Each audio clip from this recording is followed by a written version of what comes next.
سلام كما يتوعلوك براتها تلتي فنوي اير تي في لومي سوني كلتا مقابيت قطر استدالو زينا مسنادو حيزنا لكم قريبنا لنا نمكتتالكم بخبر زعدم بيتروس منكسي بقندنا تاتو دما نفلم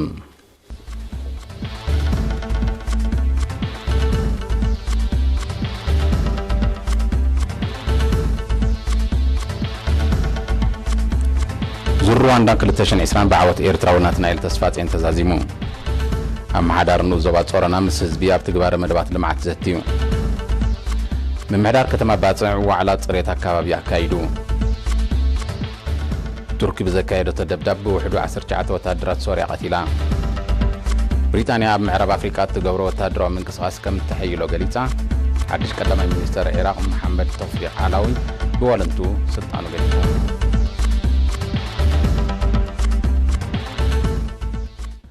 أول هاجرايت جانتا قدم بشكلتا إيرترا تقدماي ناتنا التسفاتين قبل مبل عسر تغلت زر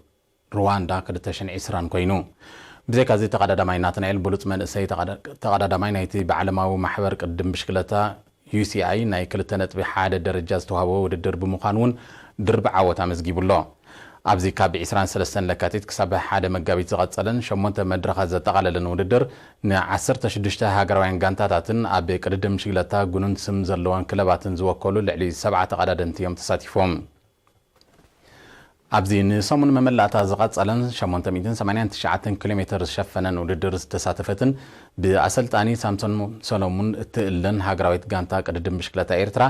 نتقدادمتي ناتنايل تسفاتين هينوك من برهان داويت يمانس سيراك تصفومن محاري تولدن زحاقفتيا أولات هاجرويت جانتا إيرترا تقدماي دانيال تقلا هيمانوت أبي كلتشن عسرتن مراو قدس دما أبي كلتشن عسر جعتن قبالل زرواندا من بارمي ذكر بزي نايلو معمت وتصيت تقدماي ناتنا التسفاتين قبل زرواندا زخونة سالساي أبال هاجرويت جانتا إيرترايم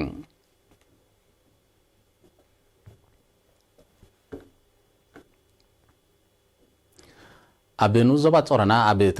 تجبار مدبات المعاتن ترى حزبن تكالات منجستن أبي معواتن ذات كورزته حزبن من محدار تخايدو أما حدارة النوزبات يوب تصفى ميكائيل مثل نبرت من محدارات كبابي حدش عدي آخرانن مسح الآخرانن أبي زجبر ركب أتينا يزلنا حدش مدرخ كم تيفتير وزلوا عدلات بده تاتون كم زلوا بمتكاس نقح تصادفون تران كومن وهدات أكالات منجستن كعزز كم زجبات تحساسيبون أتو يوبا سعيبو أسكاف النخوانة زمت زلو برسات أقراب مكتي كجبار اللومنتي حزبي كبابي بقبو كحلوك أتصالنا تابي كبابي يستوادده تكالات محبرة أو قلقلوت نايمو حاس حلاف النتكوسد ولد دما كنتات تمهارو دوكم بقرباك كتاتولون زي قبولات بحريات نمكلاس كسرح انتلابيون أبتا خيبان كنتات حرشاء وتتاونات نمعباين تعنا تريت نمو حاسن كجبار زلو تعري كمون حقن سنم جبارن بمسرات جبن نمكلخال نزكايد نتفتات زملكت مبرهي بزملكتهم أكلات واهيبون نبرت بوغنم تسجن سيستماي فتح كنا ديالو كاب عقمم نلعل نزغونت تسجنات أرجعات دقف كجبار لهم كمون مرت زري قرب لهم حتيتهم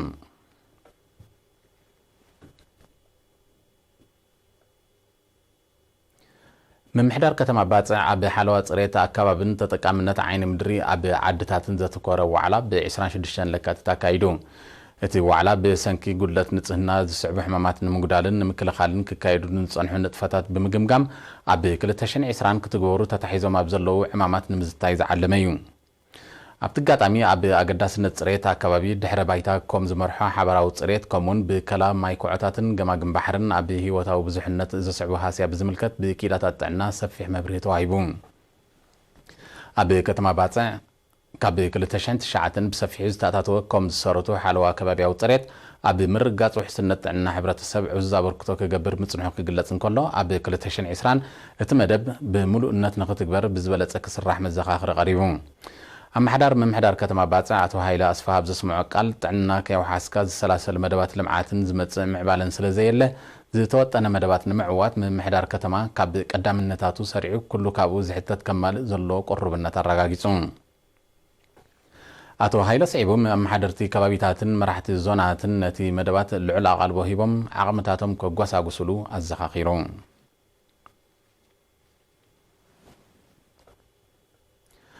كاب أبيات الموسيقى زوت عقنو زحلفة دمتي مكتي خجبرلو نبرتي كتما من دفر حاتيتهم شويت قبر برهان زدالو توت أبصبالو فرتنا عندهم كتغربايا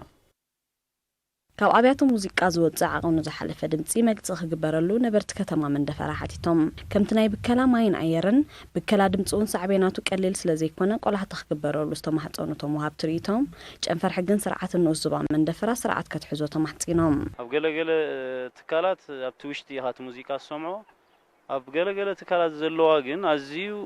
ንደገ ወፂኡ ረባሽ ድምፂ ትሰምዕ ዋላ እቲ ግዜ ዝውላዓሉ ሓደ ግዜ እውን ኣብ ዘሰክፍ ግዜ ዝውልዕሉ ንኣብነት ንጎሳ 6 ገሊ ትሰምዕ ኣብ ገሊ ምሸት ከዓ ትሰምዕ ቀትሪ ዝዕርፈሉ ሰብ በገለገለና ሙዚቃ ኻ ኣብ ህዝቢ ዝነብረሉ ምስ ዝኾና ኻ ተሳዕቤኑ ኣሰካፊ ይኸውን ካብ ዘያፍልጦ ክኸውን ይኽእል ወይ ቶም ትካላት ዝገብሮ ሸለልትነት እውን ይኸውን በር ዝተፈላለዩ ሳዕቤናት ኣሎ ናይ ድምፂ ብከላ ከምዚ ናይ ኣየር ብከላ ናይ ማይ ብከላ ንብሎ ናይ ድምፂ ብከላ ኻ ናቱ ሳዕቤናት ኣሎ ሰብ ካሲሉ ዝገብሮ ዘሎ ሆይና ይስማዕ ምናልባሽቲ ውድድር ናይ እንዳ ሙዚቃ ምዃኑ ክፍለጠለ ኢልካ ዝግበር ካብዚ ትካል ጉዳቱ ካብዚ ምፍላጥ ክኸውን ስለ ዝኽእል ምምሕዳር ከተማ ኣብዚ ብዕቱብ ሒዙ ድምፂ ንውሽጢ ጥራይ ክኸውን ከም ዘሎ ክገብር ኣሎ ዝብል ሓሳብ ኣለና ኣነ ካብ ዓቐን ንላዕሊ ድምፂ ስለ ድፍኖ ነቲ ማሕበራዊ ኣገልግሎት ከማን ኣጸጋሚ እዩ ብከተማታት ብፍላይተን ቤት ጽሕፈታት ብብዝሒ ተዘርጊሐን ስለ ዝርከባ ምስቲ ሕብረተሰብ ብቀረባ ክራውድድ ስለ ዝኾነሉ ስለ ድጫናነቕቲ ድምፂ ማሕበራዊ ኣገልግሎት ከማን ትንጥፈታት ብጽቡቕ ክሳላሰል ኢላ ኣይግምቶን ይዛይድ ኣሎ እቲ ሙዚቃ ኣቤተ ሙዚቃ ድየን ኣቤተ ምግቢ ድየን ኣቤተ መስተ ድየን መዘናግዒ ሁሉ እንዳካፈ ድየን ኩለን ኣብ ደገ ይኹና ውሽጢ ሙዚቃ ነቲ ህዝቢ ብዘይጎድእ መገዲ ክኸውን ኣሎ ኣብ ኣብያተ መስተ እንተኾይኑ ኣብነት መስተ ዝግበር ነገር ኣሎ ግን ነቲ ህዝቢ ድምፁ ይርብሾ እቲ ኣብቲ ውሽጢ ዝዘናግዕ ሰብ እውን ቀሲሉ ክዕልል ዝደሊ ሰብ ኣሎ ቀሲሉ ዝዕልል ሰብ ክዕልል ኣይክእልን ኣብ ኣብያተ ሙዚቃታት ከዓኒ ኣብ ጎደና ኣሎ ኣብ ከባቢ መንበሪ ናይ ህዝብታት ዝነብሩ ኣብያተ ሙዚቃ ኣሎ ብፍላይ ህዝቢ ዝነብረሉ እንተና ኮይኑ እቲ ህዝቢ ግምት ክወሃቦ ክኽእል ኣሎ ሓላፊ ጨንፈር ሕግን ስርዓትን ንኡስ ዞባ መንደፈራ ኣቶ መሐመድ ኬርሳልሕ ብዛዕባ ዝነረና ኣብ ዝሃቦ ሓበሬታ እቲ ጨንፈር ጎንጎንቲ ፅሬት ንምርግጋፅን ሕጊ ንምኽባርን ዘካይዱ ንጥፈታት ሰላምን ቅሳነትን ህዝቢ ምውሓስ እውን ኣካል ስርሑ ምዃኑ ብምጥቃስ ከምዚ ተርእዮታት ዘጋጥመለን ትካላት ወሃብቲ ኣገልግሎት ብሓፈሻ ኣብያተ ሙዚቃ ድማ ብፍላይ ፈለማ መጠንቀቕታ ምስ ዘየረማ ድማ መቕፃዕቲ ከም ዝብየለን ገሊጹ ቤት ሙዚቃ የማነ ፀጋሙ ዘሎ ህዝቢ ነባር ህዝቢ ስለ ዘሎ እቲ ነባር ህዝቢ ካይርበሽ ኩሉ ግዜ ቁፅፅርና ንገበር መጀመርያ ንምዕሮ ካልኣይ ግዜ ግን መቕፃዕቲ ስለዚ ስነ ስርዓት ተረይ ገይሮም ብኣገባብ ተረይ ከይዶም ነቲ ህዝቢ ሰላምን ቅሳነትን ተረይ ደልዮም ንሕና ኮ ኣብ ሓለዋ ናይ ህዝቢ ኣብዚ ሓለዋ ናይ ከተማ ኢና ክንቆፃፀሮም ኢና ዋላ ሓንቲ ፀገማን እንድሕር ሕጂ እውን ስቁልና ንሪኦም ኢና ዝኸበርኩም ተኸታተልቲ ቀፂሉ ዝቐርብ ዜና ወፃኢ ንምክትታልኩም ደጊምና ብኽብሪ ንዕድም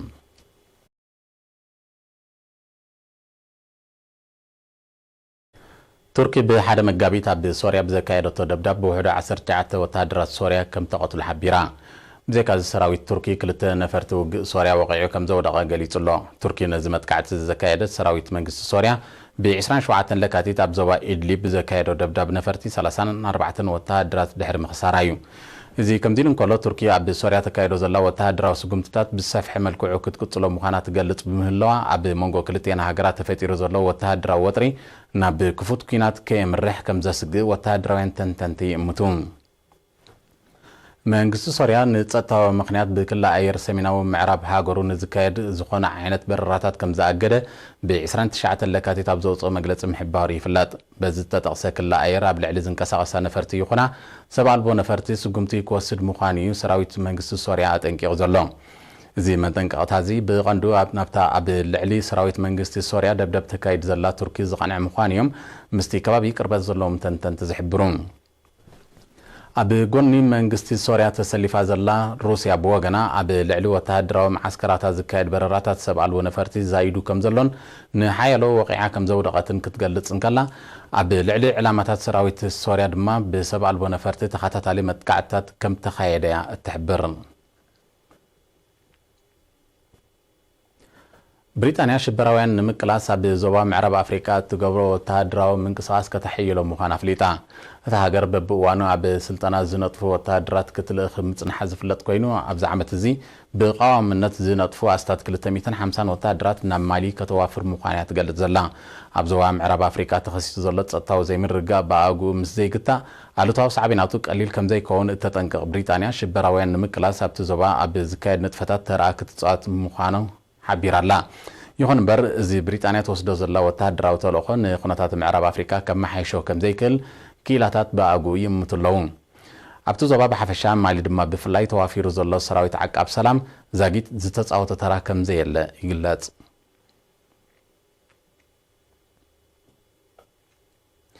ሓድሽ ቀዳማይ ሚኒስተር ኢራቅ ኮይኑ ዝተመዘዘ መሐመድ ተውፊቅ ዓላዊ ብወለንቱ ስልጣኑ ከም ዝገደፈ ኣፍሊጡ محمد توفيق علاوي نسقمت الزوسد بايتو عراق نتنسو زقامو حدش منغستي سلازي يصدقوا مخانو بحد مغابي تحبيرو قال بوليتيكاين سلفتات عراق نقطباو متعراي قربات كم زي اللو حبره توفيق علاوي ابزي غزي بوليتيكاوي هاو كسرح كم زي دليو نبريزيدنت هاجر غليصلو بس دما اب عراق تخصيتو زصنح بوليتيكاو قلولاو مليسو كيغدد نتي كونتات بقربا زكتتلو وغناتي يمتو كاب مجمرتا ورحت قمت 2019 اب عراق بستفتره حزباو نعبتات قدامي مينستر زنبره عدل عبد المهدي كاب سلطانو كم زورده محمد توفيق علاو دما بوتو نمتكا كم تمززت صبصبات يتقسم بريزيدنت عراق بارهام صالح نتوفيق علاو زتكا حدش قدامي مينستر ابوشتي 2 سامنتات كروكو حمخاني يزغلط زلو زي كمزين كله تمالي حدا مغابيت اب كتما بغداد اب لعل زركب حملاي بوتا زفلط كبابي متقعتي روكيت تخايدو اتمتقعتي ابتي كبابي نزركبا امباسيتات هاجرات معراب علامه زغبره كون كم زغل يمت عراقاويان اب هاجروم نزكايد قداماو وتادراو متتتاو بترغاغامي تقاومم كسمعو كم تصنحو ايرسعن سمين كوريا بحاده مغابيت ميسايل كون كم زغل استغلص كلته فتناتات كم زكايدت دوب كوريا حبيرا يخون امبر منغستي سمين كوريا بزعبات غداي زاغيت زخونه مغلصي ايهابن زلو نتفتنا بزملكت صعق مكتال تكايد كم زلا زحبر دوب كوريا اب لعل سمين كوريا توسخ اهغراو صقت خغبر صويعن لا من محدار بريزيدنت دونالد ترامب بغداي حوس دسيت كوريا زاتو نايزه سلام مبصعاتات كم زي تغبره توقع سمين كوريا زي حلف عمت ترغاغامي فتناتات ميسايل كم زكايدت صبصبات يتقسون أمريكان سمين كوريان قلولاو حوس دسيت كوريان مهدا كاب 2018 كسرحكوا انت جمره زاغيت عقابي وصيت كم زي ترخبو يغلص روسيان يوكرين زمدنا نمحياش بزاتو سممع مسرت ناي موداتا من لوات اسرات ككايدا مخانن حبيران እዚ ዝተገልጸ ላዕሎ ተሰመ ዝክልቴና ሃገራት ኣብ ሳልስተ እዚ ኣብ ዘካይዶ ርክብዩ እዚ ናይ መወዳእታ ምልውዋጥ እስራት ኣብ መወዳእታ ናይ ዝሒዝናዮ ዘለና ወርሒ ክትግበር ከም ዝኽእል ተኣሚቱሎ ክልቴና ሃገራት ኣብ መስከረም 2019 ምልውዋጥ እስራት ከም ዘካየዳን ነቲ ስጉምቲ ከም ዝቕጽሎን ምሕባርን ይፍለጥ እቲ ወታው ምዕባለታት ካብ 2014 ኣብ መንጎን ተፈጢሩ ንዘሎ ዘይምቅራው ክህድኦ ከም ዝኽእል ይግለጽ ኣብ መንጎ ሰራዊት ዩክሬንን ብሩስያ ዝድገፉ ዕጡቃትን ንኣስታት 6 ዓመታት ኣብ ምብራቃዊ ዩክሬን ብዝቐጸለ ግጭት ህይወት ልዕሊ 13000 ሰባት ከም ዝጠፍአ ጸብጻባት ይጠቕሱ ብሰንክቲ ግጭት ዲፕሎማስያዊ ዝምድና ሩስያን ዩክሬንን ናብ ዝተሓተ ደረጃ ከም ዝወረደ ናይ ቀረባ ተዓዘብቲ ይሕብሩ ቁጥሪ ብቫይረስ ኮሮና ዝተለኽፉ ሰባት ካብ ዕለት ናብ ዕለት እናዛየደ ይመጽእ ኣብ ዘለወሉ ሓያሎ ሃገራት ህዝቢ ብብዝሒ ዝእከበሉ ኣጋጣሚታት ናይ ምክልካልን ተሪር ናይ መገሻታት ማሕነቆታት የተግብራ ከም ዘለዋን ይጋወሓሎ እዚ ዝግለጽ ዘሎ ኣብ ኣሜሪካ ናይ ፈለማ በቲ ሕማም ዝሞቱ ክልተ ዜጋታት ድሕሪ ምዝጋቦም እዩ መንግስቲ ኣሜሪካ ለብዒ ናይቲ ቫይረስ ንምግታእን ንምቁፅጻርን ዘካየዶ ንጥፈታት ንክከታተል ብፕሬዚደንት ትራምፕ ዝተመዘዘ ምክትል ፕሬዚደንት ፔንስ ኣብ ዝሃቦም ጋዜጣዊ መግለጺ እቲ ኩነታት ዘርዒ ድኳ እንተዘይኮነ ቁፅሪ በቲ ሕማም ዝተለኽፉ ግን እናዛየደ ክመጽእ ምዃኑ ይሓቢሩ كما أكل سجمتات مكات نايت فيروس دما قبل عليك كاب دوب كوريان إيطاليان زموت جياشو زجبر ناي وشبان مكتتالن سرحات كحيل المقانو بمنتصار زيجاتات تريوت فيروس بيستمز قبل الكوابيتات نايتن هاجرات نخيجاشو أنعز أنحمتن قطع كم زترر أفليت الله بزم خنيات من قدتات أير أمريكان نبي كتما ميلان زكايرو زنبرا برراتات كم سرزو أفليتنا الله فرنسا بوغنا لعلي حاموشة حزبي أبي حدا بوتا كب زخلكل جزياو ممرحية أو تيالا ስዊዘርላንድ እውን ልዕሊ 1000 ሰባት ክእከብሉ ዝኽእሉ ኩነታት መደብ ኣጊዳ ከም ዘላ ተፈሊጡ ኣሎ ልዕሊ 100 ኣብ ውሸባ ዝኣተውን 34 ድማ ከም ዝሞቱን ኣብ ዝተመዝገበላ ኢጣልያ ድማ ኣብያተ ትምህርትን ዩኒቨርሲታትን ንኻልኣይ ሰሙኑ ክዕጾ ትእዛዝ ተመሓላሊፉ ኣሎ ለብዒ ቫይረስ ኮሮና ዝፈጠሮ ስጋት ኣብ ልዕሊ ቁጠባ ኢጣልያ ብቐሊል ዘይግመት ሃስያ ኣውሪዱ ምህላው ድማ ዝሕበር ዘሎ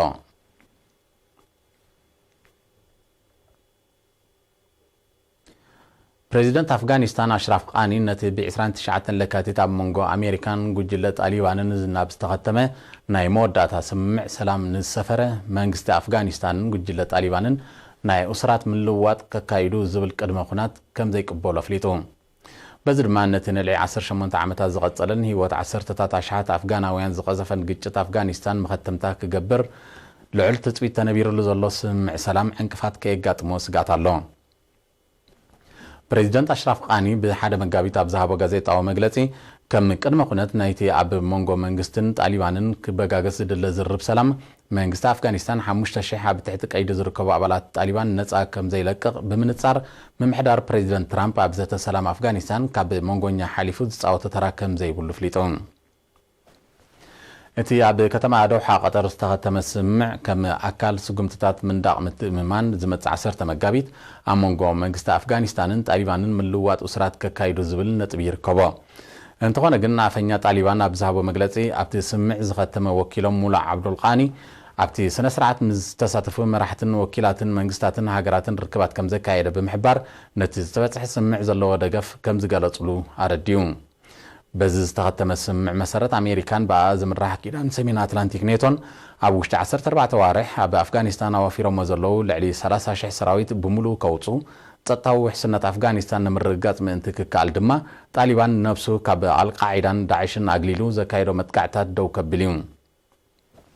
ፕሬዚደንት ትራምፕ ብ29 ለካቲት ኣብ ዝሃቦ መግለጺ ነቲ ስምምዕ ንዝነቅፍ መግለጺታት ብምንጻግ ኣብ ቀረባ መጻኢ ምስ ላዕለዎት ሰብ መዚ መንግስቲ ኣፍጋኒስታን ርክብ ከካይዱ ምዃኑ ኣሚቱ ፕሬዚደንት ትራምፕ ብተወሳኺ እቲ ስምምዕ ንግጭት ኣፍጋኒስታን ሰላማዊ መኸተምታ ብምግባር ሰራዊት ኣሜሪካን ናብ ሃገሩ ንኽምለስ ዝኽእል ባብ ዘርሑ ምዃኑ ብምጥቃስ ኣፍጋናውያን ንሃገሮም ናብ ብሩህ መጻኢ ንምምእዛን ነዚ ተፈጢሩ ዘሎ ናይ ሰላም ሃዋህው ሓንጎፋ ኢሎም ክቕበለው ፀዊዑ